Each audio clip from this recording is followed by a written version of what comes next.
Hello everyone, स्वागत है आप सभी का टॉपर्स रैंक चैनल में। इस वीडियो में आज हम पढ़ेंगे Haryana canal and drainage act 1974।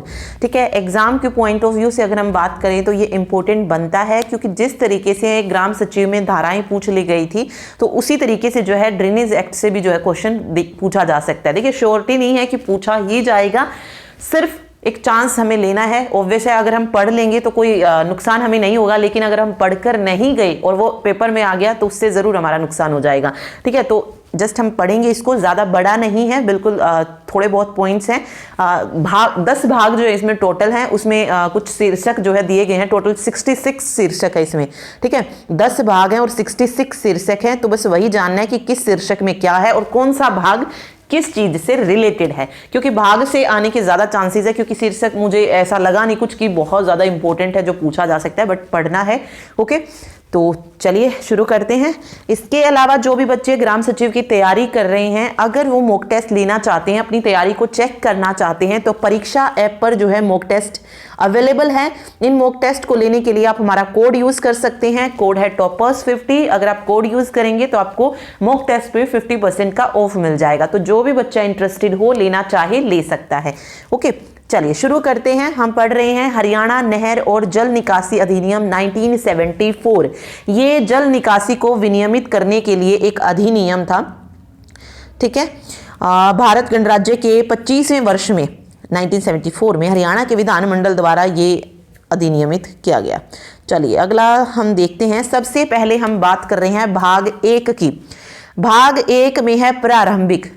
ठीक है, भाग 1 किससे रिलेटेड है? प्रारंभिक, यानी कि इसके बारे में बताया गया है कि ये पूरे हरियाणा राज्य में फैला है। इसके अंडर कौन कौन आता है, उनकी परिभाषाएं दी गई है। कनाल पटवारी में किस किस के बारे में बताएंगे? नहर अधिकारी के बारे में बता सकते हैं, नहर क्या है, मुख्य नहर अधिकारी कौन है, तो वो सारी डेफिनेशंस इसके अंदर दी गई है।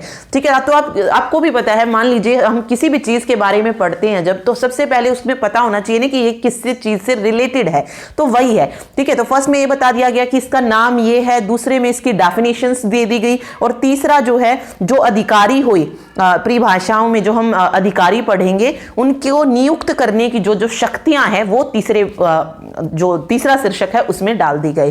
ठीक है, तो भाग 1 में बस ये 3 शीर्षक आते हैं जो हमें पढ़ने हैं, तो पढ़ते हैं। देखिए, सबसे पहले हम भाग 1 पढ़ रहे हैं।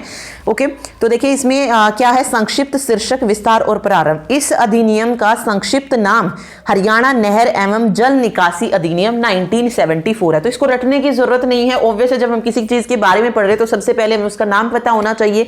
अब उसका नाम ये है तो अब ये पूरे हरियाणा में भी लागू होगा ही जरूर, तो इसका विस्तार पूरे हरियाणा राज्य में है, ये हो गया। यह उस तारीख को लागू होगा जो राज्य सरकार अधिसूचना द्वारा निर्दिष्ट करेगी। तो ये 3 चीजें हैं जो इसके पहले वाले शीर्षक में दी गई हैं।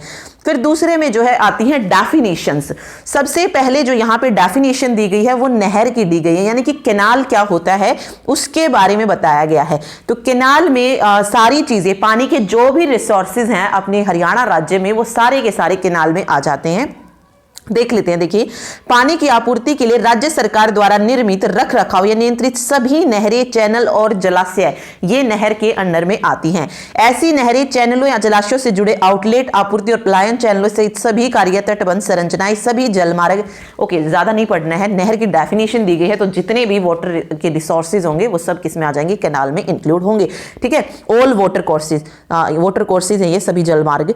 ठीक है, ऑल फील्ड ड्रेन हो गई, सभी फील्ड की नालियां हो गई, के नलकूप हो गए, ये सब जो है केनाल के अंडर में आ जाएंगी। ठीक है, फिर आता है नहर अधिकारी। नहर अधिकारी means canal officer. Canal officer का मतलब क्या होता है? देखिए, ये जो है स्टेट जो गवर्नमेंट होती है उसके द्वारा जो है अपॉइंट किया जाता है। राज्य सरकार द्वारा अधिनियम के तहत किसी नहर या उसके किसी हिस्से पर नियंत्रण या अधिकार क्षेत्र का प्रयोग करने के लिए अधिसूचना द्वारा नियुक्त अधिकारी। ठीक है, कौन नियुक्त करता है? State government. ठीक है, और ये मान लीजिए कोई नहर है, उस पर किसका अधिकार रहेगा, वो किसके अंडर में आएगी, ये वाली बात हो जाएगी। तो वो जिसके अंडर में होगी वो नहर अधिकारी हो जाएगा। ठीक है, फिर एक और टर्म आती है मुख्य नहर अधिकारी। मुख्य नहर अधिकारी का अर्थ क्या है? मुख्य नहर अधिकारी को आप कह सकते हैं चीफ केनाल ऑफिसर।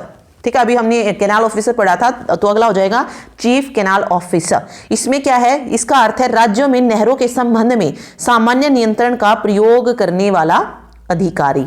ठीक है, जिसके पास जनरल कंट्रोल रहता है किसी भी राज्य की नहर का, वो हो जाएगा चीफ कैनाल ऑफिसर। ठीक है, फिर है अधीक्षण नहर अधिकारी यानी कि सुपरिटेंडिंग कैनाल ऑफिसर। इसमें क्या है, एक नहर या नहर के हिस्से पर सामान्य नियंत्रण रखने वाला। ये क्या कह रहा है, एक नहर या नहर के कुछ हिस्से पर नियंत्रण जो रखेगा वो अधीक्षण नहर अधिकारी जो है कहलाएगा।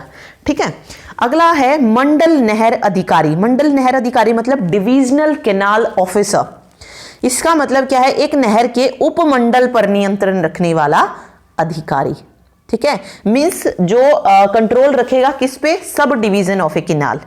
ठीक है, sub division of A canal क्या बोला जाएगा उसको, फिर मंडल नहर अधिकारी, डिविजनल कैनाल ऑफिसर। फिर मंडल हो गया, दूसरा आ गया उपमंडल यानी कि सब डिविजनल। अभी डिविजनल कैनाल ऑफिसर पढ़ा था, अब सब डिविजनल कैनाल ऑफिसर आ जाएगा। इसका अर्थ क्या है, एक नहर के उपमंडल पर, ये मंडल पर नियंत्रण रख रहा है और ये उपमंडल पर, तो यहाँ पे डिवीजन, हाँ डिवीजन आएगा फिर ये, हाँ ठीक है, डिवीजन पर नियंत्रण रखने वाला और ये सब डिवीजन हो जाएगा। ठीक है, आगे आता है डिप्टी कलेक्टर।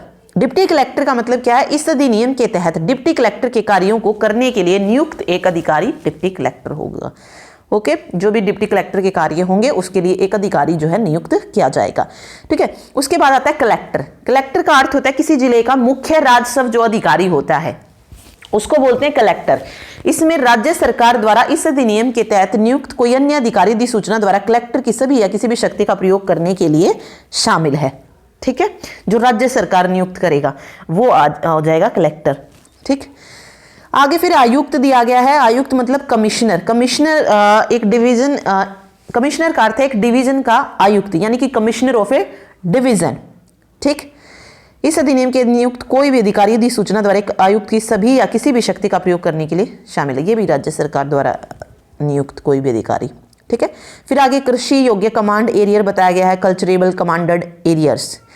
इसका मतलब क्या है, देखिए कृषि योग्य कमांड एरियर का मतलब क्या है, कृषि योग्य सिंचित क्षेत्र का वो हिस्सा जो क्या हो, सिंचाई या स्टेट ट्यूबवेल या लिफ्ट सिंचाई के द्वारा नियंत्रित होता है। मतलब जहां पर किसी न किसी माध्यम से सिंचाई की जाती है उसको बोला जाता है कल्चरेबल कमांडेड एरिया। ठीक है, कृषि योग्य कमांडेड एरिया। ठीक, आगे जिला दिया गया है यानी कि डिस्ट्रिक्ट क्या होती है, डिस्ट्रिक्ट जो होती है वो फिक्स्ड होती है फॉर रेवेन्यू पर्पस। तो जिला का अर्थ होता है राजस्व उद्देश्यों के लिए निर्धारित जिला। आगे ड्रेनेज वर्क दिए गए हैं यानी कि जल निकासी के कार्य भाग 7 के प्रावधानों के तहत राज्य सरकार द्वारा बनाई गई या बनाए रखी गई बाढ़ या कटाव से भूमि की रक्षा के लिए नहरों, बांधों, तटबंधों और उनके कार्यों से बचने के लिए चैनल जो है जल निकासी कार्य में आ जाएंगे। ठीक है, ये जल निकासी कार्य की डेफिनेशन दी है। आगे फिर फील्ड ड्रेन बताया है। क्या है फील्ड ड्रेन में भूस्वामी द्वारा निर्मित या अनुरक्षित नाली और अन्य समान कार्य शामिल हैं। तो जो भी भूमि के मालिक होते हैं उसके द्वारा जो नालियां होंगी उसको फील्ड ड्रेन बोला गया है। देन प्रिस्क्राइब्ड का मतलब दिया गया है निर्धारित क्या होता है, इस अधिनियम के तहत बनाए गए नियमों द्वारा निर्धारित। तो ये छोटी छोटी डेफिनेशन इसमें दी गई है, बाकी कुछ नहीं है। शेयर धारक बताया गया है। ओके, उस भूमि में रुचि रखने वाला व्यक्ति जो सिंचित है या नहर द्वारा सिंचित होने की, यानी कि वो भूमि जो जिस पर नहर के द्वारा सिंचाई की जाती है वो जाएगा। ठीक है, उस भूमि में रुचि जो रखेगा वो शेयर धारक हो जाएगा। शेयर धारक को क्या बोलेंगे, शेयर धारक को बोला जाता है शेयर होल्डर। ठीक है, और इसमें एक व्यक्ति भी शामिल है जो एक खेत की नाली में रुचि रखता है। तो ये दिए गए हैं। राज्य नलकूप का मतलब बताया गया है। फिर इसमें अस्थायी जलकुंड, अस्थायी जलकुंड मतलब टेम्परेरी वाटर कोर्स। ठीक है, जो किसी ना किसी कारण से क्या हो गया है, नष्ट हो गया है, खत्म हो गया है, तो उसी को बोला टेम्परेरी वाटर कोर्स। ट्यूबवेल को बताया है। ठीक है, मतलब जो जमीन से पानी उठाता है, ट्यूबवेल सबको पता है ट्यूबवेल क्या होता है, जमीन में लगाया जाता है ना, फिर वो जमीन के अंदर से पानी को उठाता है, देन आता है पानी, तो वो हो जाएगा ट्यूबवेल। यहाँ पे पोत बताया गया। पोत में नाव, राफ्ट, लकड़ी और अन्य तैरते यानी कि जो वेसल होते हैं, वेसल में क्या क्या इंक्लूड किया इन्होंने कि वेसल में आ जाएंगे बोट हो गई, राफ्ट हो गया, टिम्बर हो गया और अदर फ्लोटिंग बॉडीज, ठीक है, वो सब जो है किसके अंडर आ जाएंगे, वेसल में। आगे वाटर कोर्स दिया है। वाटर कोर्स मतलब क्या है, किसी भी चैनल से जिसमें इसके सभी कार्य शामिल हो जो एक नहर से पानी की आपूर्ति करता है, लेकिन राज्य सरकार की हिम्मत पर बनाए नहीं रखा जाता और इस अधिनियम के तहत स्वीकृत है, एक समझौते अनुच्छेद के तहत अस्तित्व में, तो वाटर कोर्स ये दिया गया है। ठीक है, जो जहाँ मतलब जहाँ से वाटर किया जाता है किसी न किसी चैनल के द्वारा, किसी न किसी माध्यम के द्वारा आपूर्ति की जाती है पानी की, उसी को वाटर कोर्स जो है बोला गया है। ठीक, चलिए, और तीसरी जो आती है इसमें पावर टू अपॉइंट ऑफिसर, अधिकारियों को नियुक्त करने की शक्ति। ओके, देखिए, राज्य सरकार जो है समय समय पर राज्य सरकार या हरियाणा राज्य लघु सिंचाई कॉर्पोरेशन लिमिटेड के अधिकारियों को अधिसूचना द्वारा घोषित कर सकती है।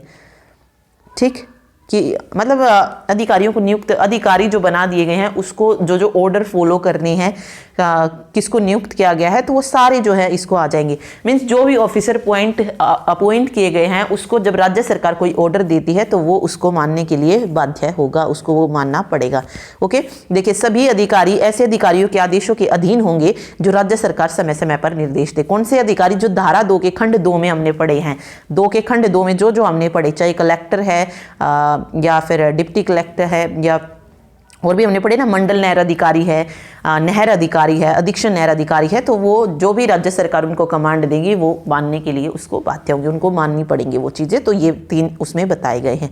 ठीक है, तो ये थोड़ा सा डिटेल में हमने पढ़े थे, बाकी हम बिल्कुल शॉर्ट में पढ़ेंगे। चलिए, भाग 2 आ जाता है। भाग 2 किससे रिलेटेड है, सार्वजनिक उद्देश्यों के लिए पानी के आवेदन से। ठीक है, सेकंड जो है वो है कि वाटर को पब्लिक मतलब यूज करना, वाटर को फॉर पब्लिक पर्पस। ठीक है, तो वो बताया गया है इसने, सार्वजनिक उद्देश्यों के लिए पानी के आवेदन एप्लीकेशन। चलिए, सबसे पहले है 4th में सार्वजनिक उद्देश्यों के लिए पानी का उपयोग। सार्वजनिक उद्देश्यों के लिए पानी का उपयोग यानी कि यूटिलाइज करना वाटर को, किसके लिए, फॉर पब्लिक पर्पस। ठीक है, यूटिलाइजेशन ऑफ वाटर। तो इसमें क्या है, यूटिलाइजेशन ऑफ वाटर में मान लीजिए जब सरकार को किसी नहर के पानी से कोई भी जो है काम करना हो, ठीक है, ये उससे रिलेटेड है कि वो जब चाहे जो है वो काम कर सकती है। ठीक है, चाहे वो जल निकासी का कार्य है या फिर कुछ और कार्य है तो वो कर सकती है। ठीक है,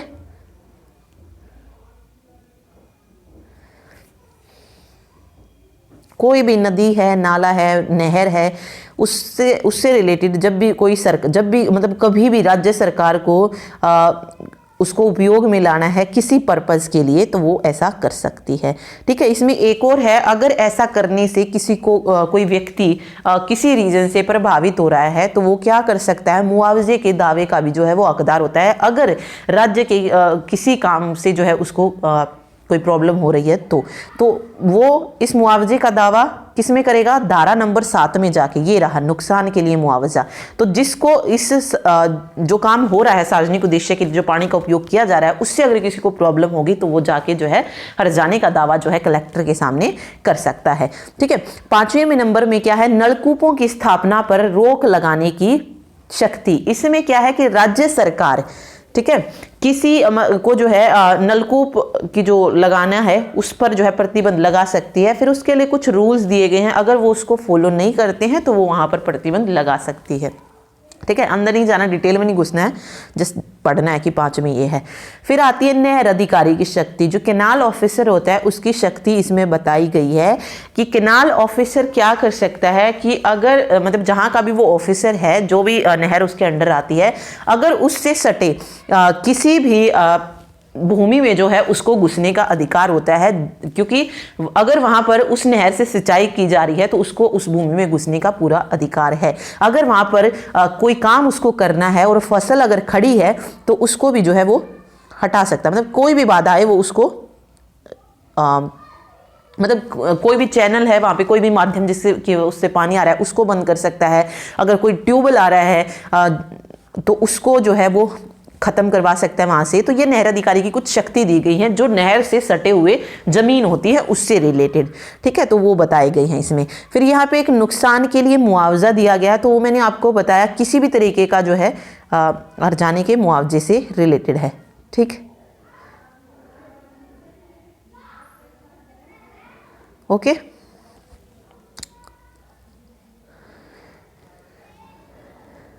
चलिए आगे है दावों की सीमा।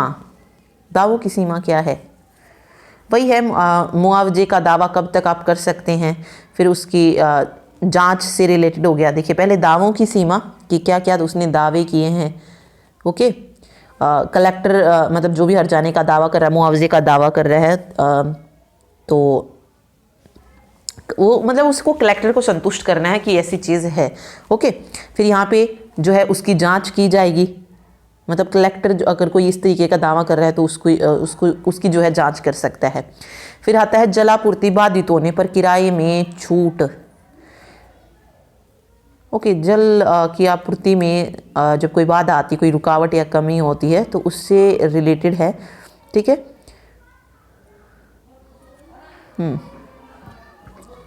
जलापूर्ति बाधित होने पर किराए में छूट है। फिर है मुआवजे का भुगतान। इसमें मुआवजे की जो भी राशि होगी वो उसका भुगतान जो है किया जाएगा। ठीक, बाकी कुछ नहीं है खास, तो बस इतना ही याद रखिए। चलिए आगे आता है भाग 3, कार्यों के निर्माण एवं अनुरक्षण के संबंध में करने की शक्ति। ओके, ये भाग 3 में ये है, कार्यों के निर्माण और रख रखाव से संबंधित है ये। ठीक, तो इसमें 12 शीर्षक में क्या कह रहा है? जल आपूर्ति में प्रवेश करने और विनियमित करने की शक्ति। ये क्या है? जो नहर अधिकारी होता है, वो मैंने आपको बताया नहर से सटे किसी भी भूमि में जो है वो प्रवेश कर सकता है। ठीक है, जिसके माध्यम से कोई नहर बनाने का प्रस्ताव है या कोई भी और काम है उससे रिलेटेड। ठीक है, तो वो उसको इजाज़त की ज़रूरत नहीं होती है उस खेत के मालिक की, वो अपनी बिना किसी इजाज़त के जो है वो उसमें जा सकता है। लेकिन अगर कोई नहर अधिकारी को ऐसी जगह पर प्रवेश करना है जहां पर किसी भी नहर से जो है सिंचाई नहीं की जाती, यानी कि दूर दूर तक नहर से उसका कोई लेना देना नहीं है, तो वहां पर घुसने के लिए उसको उस जमीन के मालिक से इजाज़त लेनी पड़ेगी। ठीक है, तो ये बताया है जल आपूर्ति में प्रवेश करने और विनियमित करने की शक्ति। ठीक, आगे आता है मरम्मत और मुआवजे के भुगतान के लिए प्रवेश करने की शक्ति। इसमें क्या है? मान लीजिए किसी नहर में कोई दुर्घटना या हो जाए, दुर्घटना होने की संभावना है। ठीक है, कुछ इस तरीके का है, तो जो नहर अधिकारी होगा या कोई भी उसके अधीन जो भी अधिकारी आता होगा, वो नहर से सटे जो भी भूमि है उस पर प्रवेश कर सकता है, उनसे मरम्मत और मुआवजे का जो है वो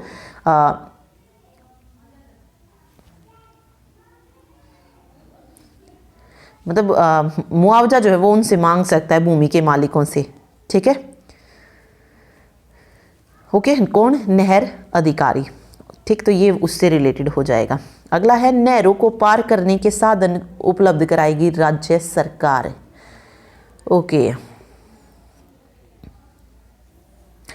इसमें क्या है कि राज्य सरकार के खर्चे पर जो है नहर पार करने के जो है साधन जो है उपलब्ध कराए जाएंगे। ठीक है, बस यही है और कुछ खास है ही नहीं इसमें। आगे है पानी के मार्ग के लिए कार्यों के निर्माण के लिए व्यक्तियों का दायित्व। जल मार्ग के निर्माण के लिए व्यक्तियों का दायित्व जो है यहाँ पे बताया गया है। ठीक है,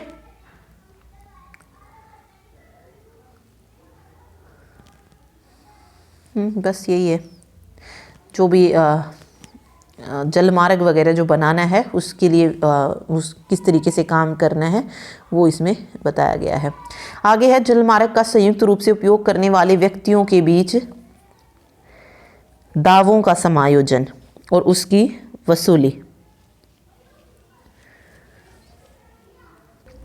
तो एक बार 15 दोबारा से देखिए। इसमें क्या होता है, जो डिविजनल कैनाल ऑफिसर होता है वो एक ऑर्डर इशू करता है उस बंदी को जो वाटर कोर्स हैं, चाहे वो ब्रिज है, कल और बहुत सारी चीज़ें हैं। ठीक है, उनको जो यूज़ कर रहा है, पब्लिक रोड है, ड्रेनिंग चैनल है। ठीक है, तो उसके लिए, उसके रिपेयर के लिए जो है एक इशू जो है ऑर्डर करता है, जो इशू ऑर्डर जो उसको मानना पड़ता है। ठीक है, एक रीजनेबल पीरियड जो है उसको दे दिया जाएगा कि ऑर्डर जो इतने उसमें, या जो भी कंस्ट्रक्शन का काम है वो इसमें पूरा हो जाना चाहिए, उससे रिलेटेड है ये। फिर ये संयुक्त रूप का क्या है कि अगर कोई भी पर्सन ज्वाइंटली रिस्पॉन्सिबल है, ठीक है, मेंटेनेंस के लिए या कंस्ट्रक्शन के लिए वाटर कोर्स के लिए, तो ये उससे हो जाएगा, उसकी वसूली से हो जाएगा कि उसका मेंटेनेंस का खर्चा जो भी आएगा वो उसके द्वारा करवाया जाएगा। ठीक है, अगला है मसौदा योजना की तैयारी, यानी कि प्रिपरेशन ऑफ ड्राफ्ट स्कीम। इसमें क्या होगा देखिए, या मतलब जो भी जल के जो भी रिसोर्सेज हैं उन्हीं से रिलेटेड है, उनका पुनः निर्माण से कह सकते हैं आप इसको। ठीक है, बाकी कुछ नहीं है। ओके, लास्ट जो इसमें आता है वो है लास्ट नहीं है, 18th है योजना का प्रकाशन।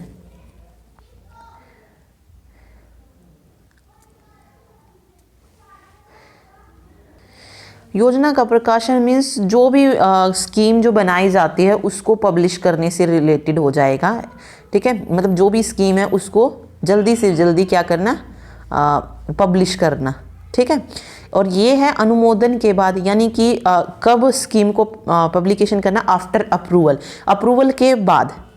ठीक है, और ये भी कौन करता है, डिविजनल कैनाल जो ऑफिसर होता है वो क्या करता है, पब्लिश करता है।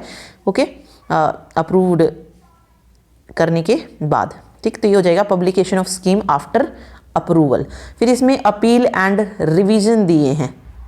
ठीक है, कि मान लीजिए डिवीजन कैनाल ऑफिसर ने कोई डिसीजन लिया, उसके अगेंस्ट में कोई अपील करना।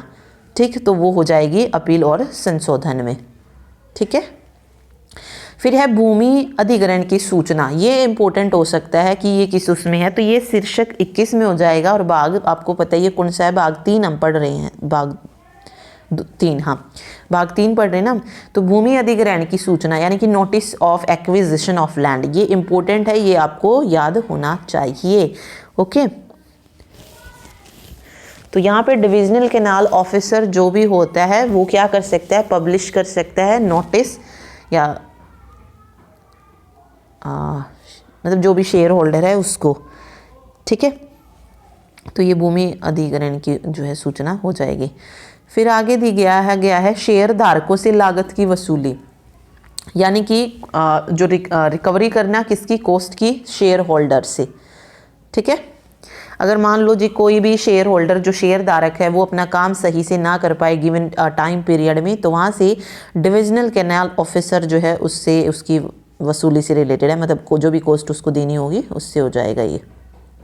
ठीक है, चलिए आगे है जल स्रोतों के रख रखाव के लिए दिशा निर्देश। यहाँ पे जो भी वाटर कोर्स हैं जिसमें इसमें सारी चीज़ें आ जाती हैं, ब्रिज हो गए या फिर और भी वाटर रिसोर्सेज जो भी होंगे उनके मेंटेनेंस से रिलेटेड जो है ये हो जाएगा। फिर है ध्वस्त या परिवर्तित आदि जल कुंडों का जीर्णोद्धार, यानी कि जो भी हमारे नष्ट हो गए जो वाटर कोर्स हैं, ठीक है, जल से रिलेटेड जो भी चीज़ है जो नष्ट हो गई है उनको क्या करना, वापस से एल्टर करना, तो वो हो जाएगा। ठीक है, यार रिस्टोरेशन बोल सकते हैं, रिस्टोर करना उनको, तो ये 24 में दिया गया है। ठीक है, फिर जो लास्ट इसमें आएगा सिविल कोर्ट के अधिकार क्षेत्र का बार। ठीक है, जुडिक्शन ऑफ सिविल कोर्ट।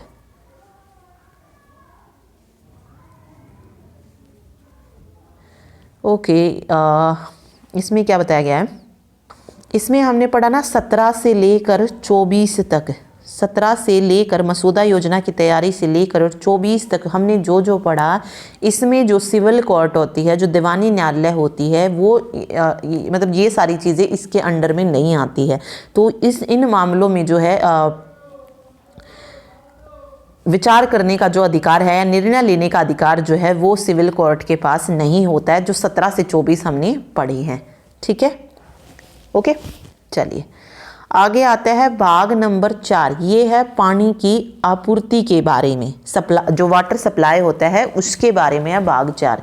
तो वाटर सप्लाई है या सप्लाई ऑफ वाटर कह लीजिए, ठीक है, उससे रिलेटेड है हमारा भाग नंबर 4।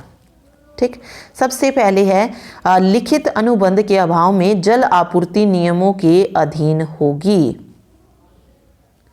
यहाँ पे अगर आपके पास रिटन कॉन्टैक्ट नहीं है, उसकी एब्सेंस में वाटर सप्लाई जो किया जा रहा है उससे रिलेटेड जो है नियम इसमें बताए गए हैं। ठीक है, ओके, तो अगर आपके पास कोई भी रिटर्न में नहीं है चीज़, तो भी जो है पानी की जो आपूर्ति है वो जो दर है उसकी उसी के आधार पर जो है की जाएगी। अगर आपके पास क्या कहते हैं रिटर्न में कुछ नहीं है तो भी जो है वो ऐसे का ऐसा ही रहेगा, जो भी रेट होगा ना उसका वो ऐसे का ऐसा ही रहेगा जो कि पहले प्रिस्क्राइब किए गए हैं कंडीशंस। ओके, फिर है जल आपूर्ति और मुआवजे को रोकने की शक्ति। ओके, अभी यहाँ पे क्या था, बिना किसी कॉन्ट्रैक्ट के जल आपूर्ति हो रही थी उन्हीं नियमों के आधार पर जो पहले नियम है, ठीक है, जो पहले प्रिस्क्राइब किए गए हैं। फिर आती है कि इस वाटर सप्लाई को क्या करना, रोकने की जो शक्ति है, power to stop water supply and compensation, यानी कि मुआवजे को रोकने की शक्ति। ओके, तो इसमें फिर अलग अलग जो है चीजें आती है। ठीक, इसमें फिर वो शक्ति बताई गई है कि कब जो है उसके पास रोकने की शक्ति है, मुआवजे को या फिर वाटर सप्लाई को।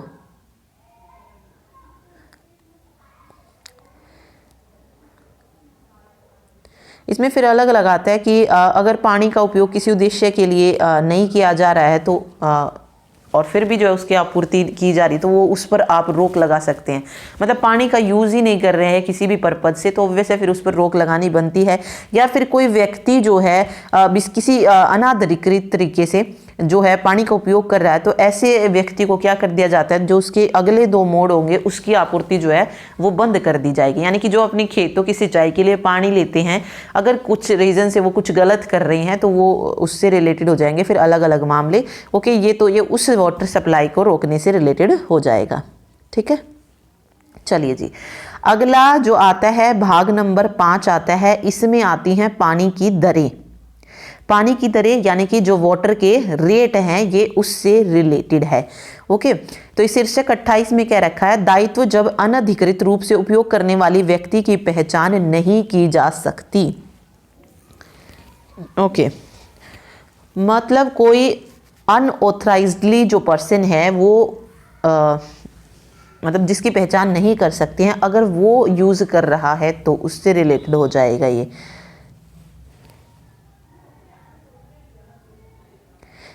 ठीक है, कोई जो वाटर सप्लाई हो रहा है केनाल के थ्रू, अगर उसको अनऑथराइज्ड मैनर में यूज किया जा रहा है, ठीक, तो उसको ना आइडेंटिफाइड कर पाना उस पर्सन को। ठीक है,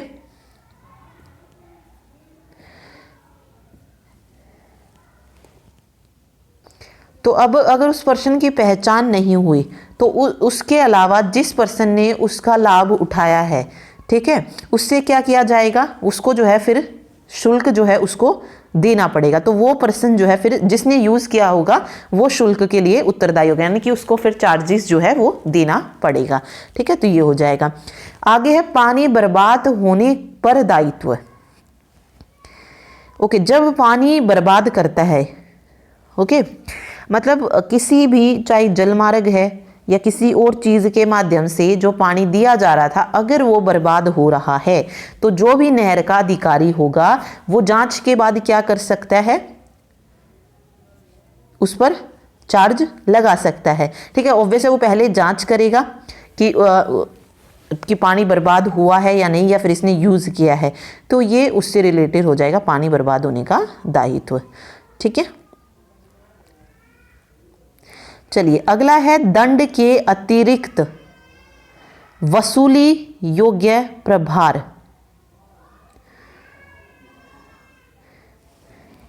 देखिए अभी जो हमने 28-29 में पढ़ी चीजें, इन सारे जो भी क्वेश्चंस आते हैं इनका डिसीजन कौन लेता है, केनाल ऑफिसर लेगा। ठीक है, ओके, जो भी क्वेश्चंस अराइज होते हैं 28 और 29 के अंदर, उन सब का निर्णय कौन लेगा, डिविजनल केनाल ऑफिसर जो होगा वो तय करेगा इन चीज़ों को। ठीक है, तो ये हो जाएगा दंड के अतिरिक्त, नहीं सॉरी, एक मिनट, ये इसमें आ जाएगा ना। ठीक है, तो जो भी आएगा उससे जो है फिर वो पैसे वगैरह जो भी वसूल करते हैं, यानी कि जो पानी बर्बाद कर रहा है उससे वसूली होगी, साथ में जिसकी पहचान नहीं है बट फिर भी जो है पानी को यूज़ किया गया है तो वहाँ से वसूली की जा सकती है। ओके, और जो भी बंदा है वो जो नहर अधिकारी है उसके निर्णय के खिलाफ जो है दूसरे अधीक्षण नहर जो अधिकारी होता है उसके को अपील जो है वो कर सकता है, यानी कि उसको मौका दिया जाता है कि वो अपील कर सके। ठीक, चलिए आगे जल शुल्क का निर्धारण जो है यहाँ पे दिया गया है। जल शुल्क का ये देखिए क्या है जल शुल्क का निर्धारण। इसमें क्या है, जल शुल्क का मतलब क्या है कि जो पानी यूज़ किया जा रहा है जिस भी नहर का, उसके लिए कुछ दरें निर्धारित जो हैं की जाती हैं। ठीक है, वो हो जाएगा। यहाँ पे दी गई है मालिक की दर। मालिक की दर मतलब जो ओनर का रेट होता है वो बताया गया है। ठीक है, फिर यहाँ पे अमाउंट ऑफ ओनर रेट, मालिक के दर की राशि जो है इसमें बताई गई है।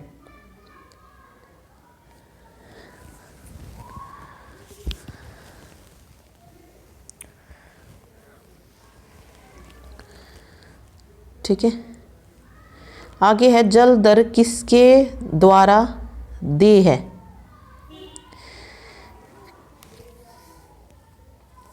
ओके, मतलब जल दर कौन कौन देगा, संयुक्त रूप से कौन कौन उसको यूज़ कर रहा है, किस भूमि पर यूज़ की जा रही है, वो उससे जल दर जो है वसूला जाएगा। कुछ इस तरीके से है ये। ठीक, अगला है भू राजस्व के रूप में वसूली योग्य प्रमाणित देय राशि। इसमें के अंडर आएगी कोई भी जो कानूनी रूप से जो राशि दी जाती है उससे रिलेटेड हो जाएगा। ठीक, और जो भू राजस्व के बकाया के लिए उत्तरदायी होगा फिर उस व्यक्ति से जो है वसूला जाता है। आगे देय राशियों की वसूली के लिए अनुबंध करने की शक्ति दी गई है। यहाँ पे नहर का बकाया वसूल करेगी एजेंसी। ठीक है, यानी कि एजेंसी का जो भी कलेक्टर होगा वो नहर का जो भी बकाया होगा उसको इकट्ठा करने से रिलेटेड है। प्रमाणित देय राशि में जुर्माना शामिल नहीं है।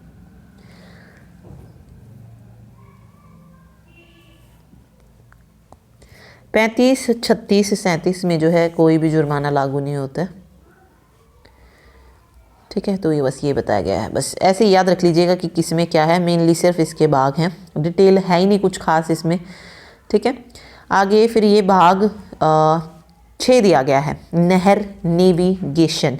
भाग 6 जो है ये नहर नेविगेशन से है, यानी कि इसको क्या बोलेंगे आप, कनाल नेविगेशन। ठीक है, सबसे पहले 39 में दिया गया है नियमों का उल्लंघन करने वाले जहाज़ों को रोकने से रिलेटेड है। ठीक, जो भी रूल्स हैं जो उनको मानते नहीं हैं, तो जो भी वेसल्स होंगे, वेसल्स हमने पढ़े थे, अलग अलग बोट आ जाएगी, राफ्ट आ जाएगा, अगर वो उनको नहीं मानते तो उसको रोकने से रिलेटेड हो जाएगा ये। ठीक है, नौ वहन नहरों में अपराधों के लिए जुर्माने की वसूली, यानी कि जो केनाल के लिए जो भी वहाँ पर वाहन है उनके लिए जो रूल्स है उसको अगर नहीं मानते हैं तो उन अपराधों में वो जुर्माने की वसूली जो है की जा सकती है। फिर आगे है प्रभारों का भुगतान करने में विफल रहने पर पोत को जब्त करने और रोकने की शक्ति। अगर वो मतलब ये शक्ति भी उनके पास होती है तो कि वो चार्ज जो भी जुर्माना उन्हें देना है अगर वो नहीं दे पाती हैं तो वो उनको क्या कर सकती हैं, जब्त कर सकती हैं। ठीक है, तो उनके पास पावर होती है उसको सीज और डिटेन करने की वेसल्स को। आगे है कार्गो या माल को जब्त करने की शक्ति यदि उस पर देय शुल्क का भुगतान नहीं किया जा सकता। तो किसी माल पर जो भी आपको मतलब कोई भी गुड्स हैं, चीज़ें हैं, उस पर जो चार्ज अगर पे ना किया जाए तो उसको भी क्या किया जा सकता है, जब्त किया जा सकता है। ओके, अब आता है जब्ती के बाद ऐसे शुल्कों की वसूली की प्रक्रिया। इसमें प्रोसीजर क्या होगा, इसमें प्रोसीजर होगा फॉर रिकवरी। ठीक है, इन चार्जेस की रिकवरी करना। अब किस तरीके से की जाएगी, जब इस सारे सामान को क्या कर दिया जाएगा, सीज कर दिया जाएगा, उसके बाद वसूली की प्रक्रिया करना, तो वो इसके अंदर आ जाएगी। ठीक है, आगे है परित्यक्त जहाजों और लावारिस माल के संबंध में प्रक्रिया। ये जो माल जिसका पता नहीं होता है, ठीक है, कोई भी माल जिसका ना पता हो कि किसका है ये, ठीक है, मान लीजिए कोई भी जलपोत है, जल में जो नाव वगैरह है उसको ऐसे ही छोड़ दिया जाता है, ठीक है, या कोई माल है उसमें उसको ऐसे ही छोड़ दिया जाए, तो उसके बारे में जानकारी प्राप्त करना, उससे संबंधित जो भी प्रक्रिया होगी उसको फॉलो करना, ठीक है।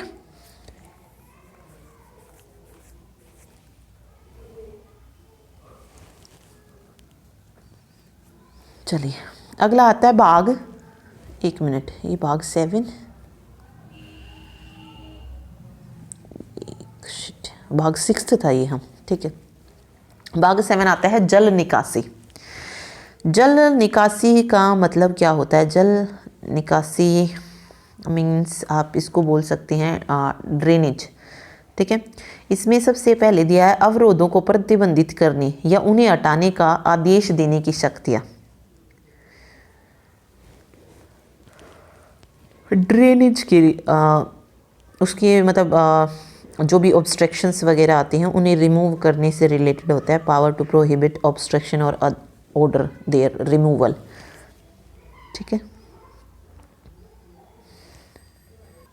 इसमें मतलब आप क्या कह सकते हैं, अगर मान लीजिए कभी राज्य सरकार को ये लगे कि किसी भूमि या सार्वजनिक सुविधा को क्षति हुई है, ठीक है, या किसी नाले को या नदी के कारण जो है जल निकासी के अवरोध से, मतलब जो भी क्षति हुई है वो इससे उत्पन्न हो रही है, नदी से, नाले से, या इनकी जल निकासी जो हो रही है उससे कोई चीज़ उत्पन्न हुई है, तो उस पर प्रतिबंध लगाने से रिलेटेड ये हो जाएगा, ठीक है। या फिर उसको लगाया हुआ है तो उस प्रतिबंध को हटाने की शक्ति भी जो है वो 45 में आ जाती है, ठीक। अगला है निषेधाज्ञा के बाद अवरोधों को दूर करने की शक्ति। Power to remove obstruction after prohibition, निषेध लगाने के बाद उन अवरोधों को दूर करने की जो शक्ति है, ठीक है। ये थी अवरोधों को प्रतिबंधित करने की, यहाँ पे आ जाएगी फिर उनको, देखिए ये क्या है, प्रतिबंधित करने या उन्हें हटाने का आदेश देने की शक्तियाँ। इसमें अब निषेध जो लग गया है उसको हटाने की शक्ति जो आ जाएगी 46 में। फिर 47 में खेत नालियों के संबंध में जो है प्रावधान किया गया है। खेतों में जो नालियाँ होती हैं उससे रिलेटेड जो प्रावधान है, फील्ड ड्रेन आप बोल सकते हैं इसको, प्रोविज़न रिगार्डिंग फील्ड ड्रेन, तो इसमें आ जाएगा ये, ठीक है। ओके यार, इसमें जो 17 से 25 हमने पढ़ा था उसको आप यहाँ पे अप्लाई कर सकते हैं। अगला है सुधार कार्यों के लिए योजनाओं की तैयारी। मीन्स एक स्कीम तैयार करना ताकि ड्रेनेज का जो वर्क है उसको क्या किया जा सके, इम्प्रूव किया जा सके, ठीक है। तो ये 48 में हो जाएगा। अगला 49 है ऐसी योजनाओं पर नियोजित व्यक्तियों की शक्ति। मतलब जो भी इन योजनाओं पर काम करेंगे उन के पास क्या क्या पावर रहेगी, उन पर्सन्स के पास, तो वो उससे रिलेटेड है, ओके। कार्यों से लाभान्वित भूमि पर दर, मतलब इसमें आप क्या कह सकते हैं, जिस लैंड से बेनिफिट हो रहा है उस काम करने से, उससे रिलेटेड जो है रेट आप कह सकते हैं इसमें।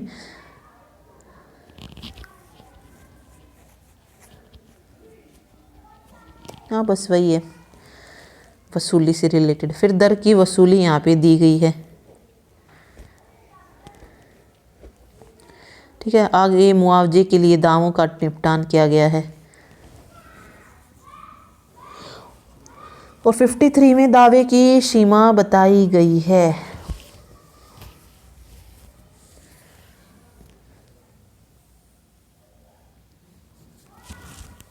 तो इसमें देखो क्या होता है, ये तो हम पढ़ चुके थे, व्यक्तियों की जो मतलब स्कीम पर काम करे थे उनकी शक्तियाँ तो हमने पढ़ ली। अब आता है कार्यों से लाभान्वित भूमि पर दर।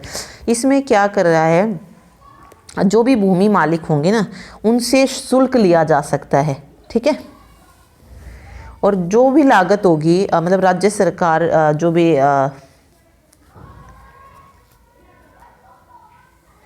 देखिए उन कार्यों के लिए कार्यों से रिलेटेड है, किसी भी भूमि पर कोई कार्य हो रहा है तो उससे रिलेटेड राज्य सरकार तो देगी ही देगी, लेकिन उस भूमि का अगर कोई मालिक है तो उससे भी जो है उससे रिलेटेड कोई शुल्क जो है लिया जा सकता है, ठीक है। उस शुल्क को पूरा भी वसूला जा सकता है या कुछ हिस्सा भी जो है उसका लिया जा सकता है, ठीक है। और वो कुछ तरीके होते हैं उसके, या तो भूमि ले ली जाती है या फिर श्रम के द्वारा, तो वो उनका फिर रहता है कुछ। ओके, दर की वसूली यहाँ पे दी गई है। इसमें क्या है, जो हमने ऊपर पढ़ा ना 50 में, ठीक है, जो शुल्क दिया जाना है भूमि के मालिकों के द्वारा, जो भूमि के मालिकों से शुल्क लिया जा सकता है, अगर वो किसी सिचुएशन में उसको ना दे पाएँ, ठीक है, तो उसके लिए उत्तरदायी मालिक से जो है वसूली, मतलब उससे फिर जो है वो वसूला जाएगा, ठीक है, क्योंकि वो क्या था, भू राजस्व का, भूमि क्या जो था बकाया था, तो वो उसकी वसूली से रिलेटेड हो जाएगा। फिर मुआवजों के लिए जो दावे हैं, क्लेम है, उसका निपटान इसमें दिया गया है।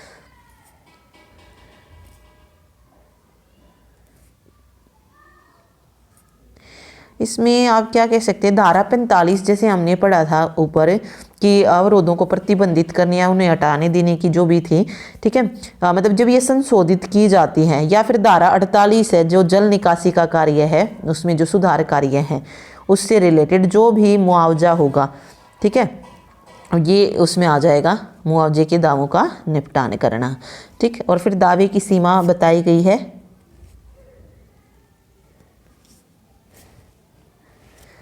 1 वर्ष की जो 1 वर्ष का टाइम होता है इस दावे से रिलेटेड। ओके, चलिए अगला भाग 8 है क्षेत्राधिकार का। क्षेत्राधिकार आप कह सकते हैं जुडिक्शन, देखते हैं। अगला है सिविल न्यायालयों के इस अधिनियम के तहत क्षेत्राधिकार, मतलब जो सिविल कोर्ट होते हैं उसके जो हमने ऊपर चीज़ें पढ़ी, उनके क्या क्या अधिकार बनते हैं वो सारे इसके अंदर बताए गए हैं कि किस में जो है सिविल कोर्ट के नियम लग सकते हैं या उसका जजमेंट जो होगा वो चल सकता है, तो वो सिर्फ इसमें बताया गया है, ठीक है। आगे पानी के उपयोग या वितरण और मतभेद के निपटारे का आदेश देने के लिए डिप्टी कलेक्टर की इसमें क्या बताई गई हैं, शक्तियां बताई गई हैं कि पानी का यूज़ कैसे करना है, या किसी को पानी के लिए या किसी के बीच में पानी को लेकर कोई मतभेद है तो उसमें डिप्टी कलेक्टर का काम क्या होगा, वो उस चीज़ को किस तरीके से सुलझाएगा, ठीक है, उस मतभेद को का निपटारा किस तरीके से किया जाएगा, तो वो सारी चीज़ें इसके अंदर आ जाएंगी। आगे दिया गया है लिपिकीय त्रुटियों का सुधार। लिपिकीय त्रुटियां मीन्स आप क्या कह सकते हैं, जो क्लरिकल एरर्स होती हैं उसको करेक्ट करना, ठीक है, मीन्स किसी भी ऑर्डर को पास करने में जो भी क्लरिकल और अर्थमेटिक मिस्टेक्स होती हैं उसको उन मिस्टेक्स को के लिए एक ऑर्डर पास करना, ठीक है।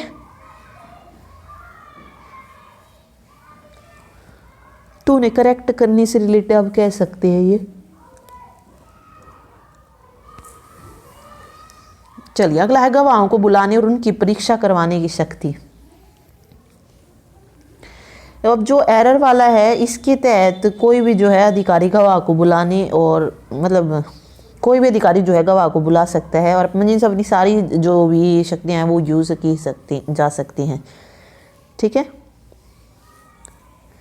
और इसमें के अंदर जो भी आएगा वो सारा सिविल कोर्ट यानी कि न्यायिक कार्यवाही जो है इसके अंदर की जाएगी। अगला भाग 9 आता है अपराधों और दंडों के बारे में। भाग 9 जो है ये अपराधों और दंडों के बारे में है, ठीक है, पेनल्टीज या ऑफेंस जो भी हैं। ओके, आगे अधिनियम के तहत जो है अपराध बताए गए हैं, ऑफेंसेस अंडर द एक्ट। फिर इसमें अलग अलग अपराध आ जाएंगे, ठीक है। मतलब कोई भी बिना किसी अधिकार के जो कोई कार्य कर देता है, जैसे इसमें ना अधिनियम के तहत अपराध, मान लो कोई भी नहर या जल निकासी कार्य को कोई नुकसान पहुंचाता है कोई भी पर्सन, ठीक है, या उसे बिना किसी उसकी परमिशन के, अब आप जाके नहर पे कुछ ऐसा काम करने लग जाए जिसका ऑर्डर भी पास नहीं है तो वो फिर गलत माना जाता है, अपराध माना जाता है, तो वो चीज़ें इसमें बताई गई हैं। फिर वो अलग अलग इसमें अपराधों को जो है डिफाइन किया गया है, ठीक है। तो मतलब अधिनियम के तहत जो भी अपराध बनते हैं वो सारे के सारे इसमें दिए गए हैं, ठीक। तो ये हो जाएगा इसमें। चलिए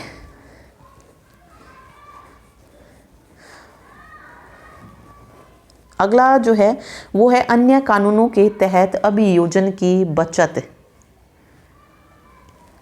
इसमें क्या है कि इसमें नहीं सदनियम की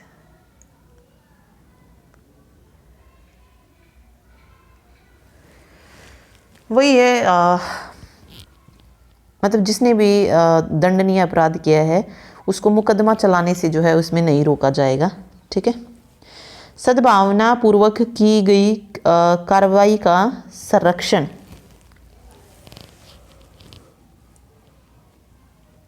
मतलब क्या हो जाएगा इसका, protection of action against good faith, मतलब किसी अच्छे आज जो काम किया गया है उससे रिलेटेड है ये, उसमें क्या कार्रवाई की जाए, क्या प्रोटेक्शन जो है की जा सकती है, उसी से रिलेटेड है ये। घायल व्यक्ति को कोई मुआवजा देना, कोई भी पर्सन अगर इंजर्ड हो गया है तो उसको कंपनसेशन देना, ये हो जाएगा इसमें। अगला है वारंट के बिना गिरफ्तारी की शक्ति, तो किसी को बिना वारंट के ही अरेस्ट करना, ऐसी पावर। ठीक है। मीन्स कोई ऐसा काम करता है जो उसको नहीं करना चाहिए, ओके, और वो उसको कर रहा है तो उसके खिलाफ वारंट जारी हो सकता है यहाँ पे, क्योंकि ये सारे जो हैं अपराध और दंडों से हैं। पहले था अधिनियम के तहत अपराध बताए गए कि अपराध कौन कौन से हैं। फिर मान लीजिए अपराध किसी ने कर दिया है तो उस ऑब्वियस है उसके खिलाफ जो है कानूनी कार्यवाही होगी।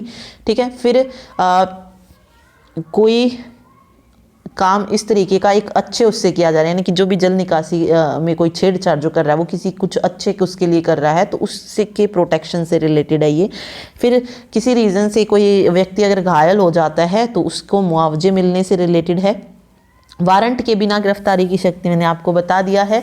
कोई अगर ऐसा काम कर रहा है और उस पर कुछ इस तरीके के चार्ज लग गए हैं कि वो कुछ गलत काम कर रहा था, तो वारंट के बिना भी जो है गिरफ्तारी की शक्ति इसमें दी गई है। ठीक है। आगे इसमें नहर की परिभाषा दी गई है कि नहर की परिभाषा क्या होगी, डेफिनेशन ऑफ कैनाल। तो ये देखो, एक तो हमने नहर की परिभाषा बिल्कुल शुरू में पढ़ ली थी 2 में, और यहाँ पर भी 63 में भी जो है इसकी दी गई है। अब लास्ट जो भाग आता है वो आता है भाग 10, और ये 3 शीर्षक है इसमें, कठिनाइयों को दूर करने की दक्ष शक्ति नियम बनाने की, और ये ओके इसमें सहायक नियम यानी कि सब्सिडरी रूल्स जो हैं इसमें दिए गए हैं। ठीक है। कठिनाइयों को दूर करने की शक्ति है इसमें, पावर टू रिमूव डिफिकल्टीज। ठीक है। मतलब कोई भी डिफिकल्टी अगर अराइज होती है, ये मतलब जो भी अधिनियम के प्रावधान हमने पढ़े हैं ऊपर, तो अगर उसमें कोई कठिनाई उत्पन्न होती है तो राज्य सरकार जो है निर्देश दे सकती है इसमें उन कठिनाइयों को दूर करने के लिए। ठीक है। फिर आगे नियम बनाने की शक्ति जो है इस उसमें दी गई है कि राज्य सरकार जो है किसी भी उद्देश्य को पूरा करने के लिए क्या कर सकती है, नियम जो है बना सकती है। ठीक है। उसमें नियम फिर अलग अलग आते हैं, पानी की दर को बढ़ाना या उनको वसूल करना, या सिंचाई के अलावा किसी और चीज़ के लिए पानी को यूज़ करना, तो वो फिर उनके अपने खुद के नियम जो है बन जाते हैं अलग अलग। ठीक है। फिर यहाँ पे निरसन और बचत जो है दिया गया है लास्ट, इस मीन्स इसका आप क्या कह देंगे इसको, रिपिल एंड सेविंग। इसमें कुछ खास नहीं है।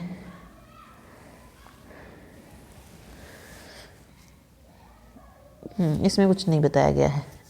निरसन से रिलेटेड ये एक इसमें जो है 1873 का जो है एक जल निकासी अधिनियम है, उत्तरी भारत नहर और जल निकासी अधिनियम 1873 हरियाणा राज्य के लिए क्या करेगा, रेत को निरसित जो है करेगा। ठीक है। और बाकी कुछ नहीं है इसमें, तो बेशक पढ़िएगा इसको। तो ये थे 66। तो सबसे पहले तो आप भाग 10 तक लिख लीजिए कि किसमें क्या क्या चीज़ें जो है बताई गई है। जैसे हम अगर भाग 1 से शुरू करें तो बिल्कुल प्रीलिमिनरी हो जाएगा, उसको तो पढ़ने की ज़रूरत नहीं है क्योंकि वो तो ऐसे ही याद रहेगा कि पहला जो है इन चीज़ों से रिलेटेड जो है मिलेगा। भाग 2 क्या था, सार्वजनिक उद्देश्यों के लिए। सार्वजनिक उद्देश्य इंग्लिश में साथ साथ मैं आपको बता देती हूँ, एक आपको याद रहेगा कि सार्वजनिक उद्देश्यों के लिए पानी के आवेदन का मीन्स आप इसको क्या कह सकते हैं, on off the application of water for public purpose. ठीक है, पब्लिक पर्पज़ के लिए। तीसरा जो आता है वो आता है कार्यों के निर्माण के रख रखाव से संबंधित, यानी कि construction and maintenance of work. ठीक है, जो भी काम हो रहा है उसके कंस्ट्रक्शन और मेंटेनेंस से रिलेटेड जो चीज़ें होंगी, और ये सारी चीज़ें जो होंगी कंस्ट्रक्शन मेंटेनेंस, ये क्या होंगी, जो भी हमारी वाटर कोर्सेज होंगे, ठीक है, मतलब नहर है या जल जो भी वाटर के रिसोर्स हैं उन सभी से रिलेटेड हो जाएगा ये। ठीक है, उसके बाद आता है हमारा भाग नंबर 4। भाग नंबर 4 में वाटर सप्लाई के बारे में बताया गया है कि पानी की आपूर्ति किस किस तरीके से होगी। ठीक है, फिर भाग 5 आता है, पानी की आपूर्ति होगी तो फिर उसके बाद क्या, पानी की दरें निर्धारित की जाती हैं। ठीक है, फिर भाग 6 आता है, भाग 6 में नहर नेविगेशन, कैनाल नेविगेशन के बारे में बताया गया है। कैनाल नेविगेशन यानी कि कैनाल के अंदर जो भी वेसल्स होते हैं उससे रिलेटेड जो सारी चीज़ें होंगी, अगर वो नियमों का उल्लंघन कर रहे हैं तो उनको सीज करना, ठीक है, उनको जब्त करना, फिर उनसे शुल्क वसूल करना, वो सारे चार्जेस कैनाल नेविगेशन के इसमें आ जाएंगे। तो फिर आप ये इसमें याद रख सकते हैं ना कि पानी से रिलेटेड कोई भी चीज़ पूछे, चाहे वो बोट से रिलेटेड पूछी जा रही है या फिर राफ्ट से रिलेटेड कुछ पूछा जा रहा है, तो आपको पता चलेगा कि ये कैनाल नेविगेशन में से कहीं ना कहीं से होगा। तो भाग 6 जो है आपको याद आ जाएगा।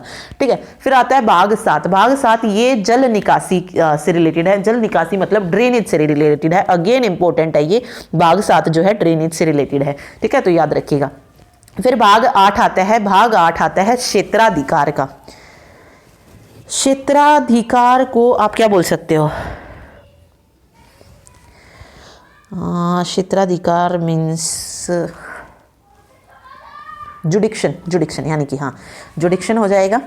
ठीक है, क्या क्या रहेगा, कौन सा सिविल कोर्ट के अंदर आएगा, कौन सा नहीं, क्या डिप्टी कलेक्टर की शक्तियां हैं, ठीक है, वो सब जो है इसमें आ जाएगा। भाग 9 जो है, फिर ये अगर कोई व्यक्ति कोई छेड़छाड़ करता है उन चीज़ों के साथ तो उसको क्या क्या अपराध और दंड दिया जा सकता है। जिसके पास कोई अधिकार नहीं है उनके साथ छेड़छाड़ करने का, उसके बावजूद वो उसके साथ छेड़छाड़ कर रहा है, तो क्या दंड और अपराध उसके लिए हो सकते हैं, वो भाग 9 में आ जाएंगे। और भाग 10 जो होगा, लास्ट जो भाग 10 है, वो सब्सिडरी रूल्स इसमें दिए गए हैं।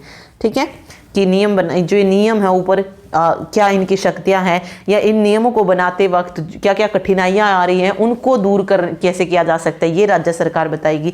ठीक है, तो वो सारे नियम भाग 10 में दिए गए हैं सब्सिडरी रूल्स में। तो भाग 1 और 10 तो आपको याद करने की कोई खास ज़रूरत है नहीं, बीच के 8 भाग बचे हैं जो आपको पढ़ने हैं।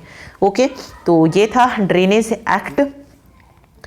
ठीक है, ज़्यादा डीप नहीं जाना है, सिर्फ बाहर बाहर से पढ़ लीजिए। कोई क्वेश्चन आता भी है तो थोड़ा सा आइडिया आपको हो जाएगा कि हाँ भाई यहाँ से आएगा, और ज़्यादा इसमें कुछ दिया भी नहीं गया है जो हम पढ़ें इसको। ओके, तो ये था। और अगर वीडियो पसंद आई हो तो प्लीज़ वीडियो को लाइक ज़रूर कीजिएगा, साथ ही शेयर भी करें ताकि और बच्चों को भी जो है बेनिफिट मिल सके। Thank you so much.